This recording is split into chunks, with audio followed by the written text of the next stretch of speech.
दोस्तों, बहुत पुरानी बात है। एक छोटे से शहर के एक कोने में एक पुरानी लकड़ी की झोपड़ी के नीचे एक पिता और बेटे की छोटी सी दुकान थी, जहाँ समोसे और चाय बिकती थी। पिता का नाम था रामदयाल और बेटा सोनू। उम्र लगभग 14 साल। झोपड़ी एक सरकारी स्कूल के ठीक सामने थी। सुबह 6 बजे से सोनू और उसके पिता काम में लग जाते। पिता चूल्हे पर समोसे तलते और चाय बनाते तो सोनू प्लेट साफ करता, अखबार में समोसे लपेटता और ग्राहकों को सामान देता। स्कूल शुरू होते ही बच्चे आते, चाय समोसे खाते और दिन चल पड़ता। लेकिन सोनू की नज़र सिर्फ समोसे पर नहीं थी, वो स्कूल के भीतर झांकता था। बच्चे साफ कपड़ों में बैग लटकाए क्लास में जाते थे। एक दिन सोनू ने पिता से कहा, पापा, क्या मैं भी पढ़ सकता हूँ? रामदयाल ने बिना कुछ कहे सिर झुका लिया। कुछ जवाब नहीं दिया। शब्द नहीं थे, सिर्फ लाचारी थी। एक दिन लंच के बाद कुछ स्कूल के लड़के उसकी दुकान पर आए। उनमें से एक लड़के का नाम था आयुष। आयुष बोला, अरे यह तो समोसे वाला लड़का है, लगता है पूरी उम्र यही तलते रहेगा। हम तो इंजीनियर बनेंगे, डॉक्टर बनेंगे। बाकी हंसने लगे। सोनू ने कुछ नहीं कहा, बस हल्की सी मुस्कान दी और बोला, भैया, मुझे अफसोस नहीं है कि मैं पढ़ नहीं पाया। खुशी है कि मैं अपने पिता का सहारा बना और एक दिन ऐसा बनूंगा कि आप लोग खुद आकर समोसे खाएंगे। लड़के फिर हंसते हुए चले गए। लेकिन सोनू अपने मन में कुछ ठान चुका था। रात को खाना खाते समय सोनू ने अपने पिता से कहा, पिताजी, समोसे और चाय तो ठीक है, पर गर्मी आ गई है, नींबू पानी क्यों नहीं रखते? रामदयाल चौंके, फिर मुस्कुरा कर बोले, बिल्कुल, ताजगी भी रहेगी और ग्राहक भी खुश होंगे। अगले ही दिन सोनू ने नींबू पानी बेचना शुरू किया, ठंडा, स्वादिष्ट और सस्ते दाम में। स्कूल के बच्चों को यह खूब पसंद आया। अब दुकान की पहचान बनने लगी। लोग कहते, स्कूल के सामने जो समोसे वाला है वो लड़का बहुत समझदार है। रामदयाल अब थोड़ा भरोसा करने लगा था अपने बेटे की सोच पर। वो सोचता कि मेरे पास पैसा नहीं, पर मेरा बेटा ही मेरी सबसे बड़ी पूंजी है। सोनू अब रोज़ कुछ ना कुछ नया सोचता। समोसे के साथ मिर्ची प्याज का नया कॉम्बो, थर्मस में चाय गरम रखना, दोपहर में शरबत और सर्दियों में मूंगफली और मक्के की रोटी भी जोड़ दी। ग्राहक बढ़े, कमाई थोड़ी और बढ़ी। अब दुकान में एक बल्ब, एक प्लास्टिक की कुर्सी और एक काउंटर टेबल भी आ गया। एक शाम जब सोनू और उसके पिता दुकान समेट रहे थे, सोनू ने कहा, पापा, एक दिन हमारी लकड़ी की यह झोपड़ी एक पक्की मिठाई की दुकान बनेगी और बाहर बोर्ड लगेगा, सोनू स्वीट। रामदयाल मुस्कुराए, पर इस बार हंसी में भरोसे की चमक थी।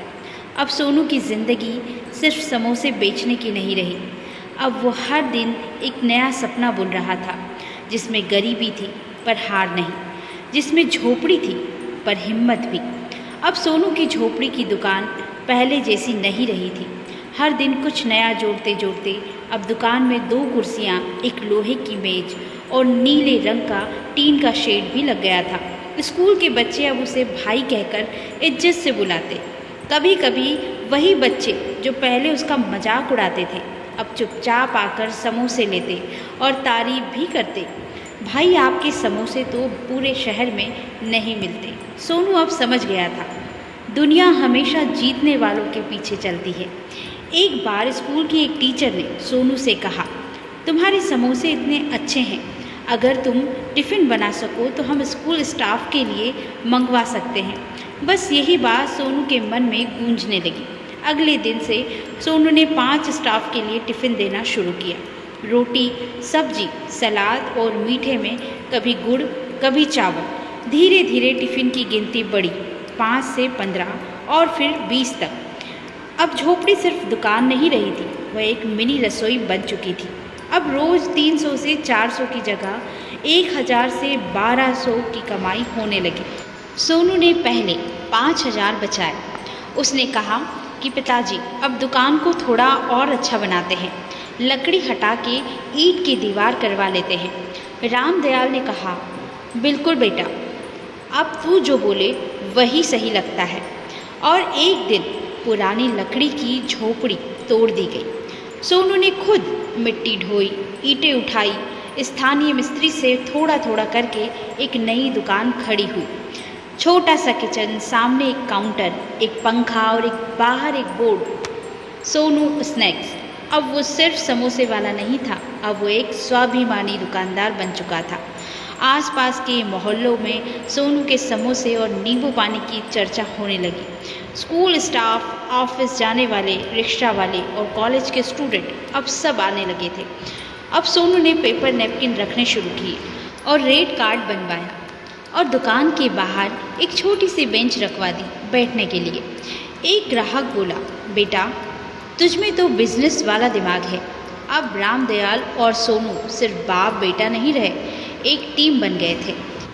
पिता सुबह 4 बजे उठकर मसाले पीसते, आलू उबालते, सोनू दुकान सजाता, चूल्हा जलाता, गिनती करता। दोनों के बीच कोई बहस नहीं होती क्योंकि मेहनत और भरोसा दोनों तरफ था। अब सोनू ने कहा, पापा हमें सिर्फ समोसे तक नहीं रहना चाहिए, हमें मिठाई का काम भी जोड़ना चाहिए। रामदयाल थोड़े चौंके, पर सोनू की आंखों में आत्मविश्वास देखकर बोले, ठीक है बेटा, कर ले शुरू। सोनू ने पास की एक मिठाई की दुकान में जाकर सीखा रसगुल्ला कैसे बनता है, बेसन की बर्फ़ी कैसे टिकती है। कुछ दिन में दुकान में सोनू स्नैक्स स्वीट्स का नया बोर्ड लग गया और एक दिन वही लड़के जो पहले हंसते थे अब अच्छे कपड़ों में आए। एक गाड़ी से उतरे, दुकान पर रुके। उनमें से एक बोला, भाई पहचाना, हम स्कूल में पढ़ते थे, पहले कभी तुम्हारा मजाक बनाया करते थे, माफ़ करना। दूसरे ने कहा, तूने तो कमाल कर दिया, तेरा नाम तो अब पूरे इलाके में फेमस है, सोनू स्वीट्स। सोनू मुस्कुराया और बोला, भाई मैंने कुछ खास नहीं किया, बस अपने बाप का साथ नहीं छोड़ा और वक्त की सुनने की बजाय अपने मन की सुनी। अब सोनू सिर्फ दुकान नहीं चला रहा था, वो अपने पिता का सपना जी रहा था और उन सब का जवाब भी दे रहा था जो कभी उसकी गरीबी पर हंस रहे थे। अब सोनू की दुकान पहले जैसी नहीं रही। साफ सुथरी नीली टाइल्स लगी दीवारें, एक बड़ा काउंटर, मिठाइयों के लिए कांच की अलमारी और बाहर लाइटिंग से जगमगाता बोर्ड, सोनू स्वीट स्नैक्स। अब वो सिर्फ एक दुकानदार नहीं था, पूरे मोहल्ले में एक नाम बन गया था। स्कूल की फंक्शन हो या मोहल्ले की पार्टी, सबके ऑर्डर सोनू को ही मिलते। मिठाई, समोसे, कचौड़ी, छोले भटूरे, सब कुछ। अब सोनू सिर्फ अपने लिए नहीं बल्कि 5 और लड़कों को रोजगार भी दे रहा था। एक दिन शाम को सोनू दुकान समेट रहा था। उसके पिता पास बैठकर बोले, बेटा जब तू छोटा था मैं सोचता था कि मेरी गरीबी तुझे भी खा जाएगी, लेकिन तू तो मेरी कमज़ोरी को ताकत बनाकर खड़ा हो गया। तुझसे बड़ा बेटा कोई नहीं हो सकता। सोनू ने झुककर पिता के पैर छुए। आंखों में आंसू थे, लेकिन वो खुशी के आंसू थे। एक दिन स्कूल से फ़ोन आया। प्रिंसिपल साहब ने सोनू को बुलाया। जब सोनू स्कूल पहुंचा तो पूरा स्टाफ मौजूद था। टीचर्स ने ताली बजाकर उसका स्वागत किया। सोनू, तुमने हमारे स्कूल के सामने बैठकर सालों तक मेहनत की, आज तुम सैकड़ों लोगों के लिए मिसाल हो। हम चाहते हैं कि हर साल तुम बच्चों को प्रेरणात्मक भाषण देने आओ। सोनू ने मंच पर खड़े होकर कहा, मैं स्कूल नहीं पढ़ पाया, लेकिन ज़िंदगी ने मुझे असली क्लास में बैठा दिया। मैंने सीख लिया, इज़्ज़त कपड़ों से नहीं, सोच और संघर्ष से मिलती है। दोस्तों, उम्मीद करती हूँ कि ये कहानी आपके दिल को छू कर गई होगी।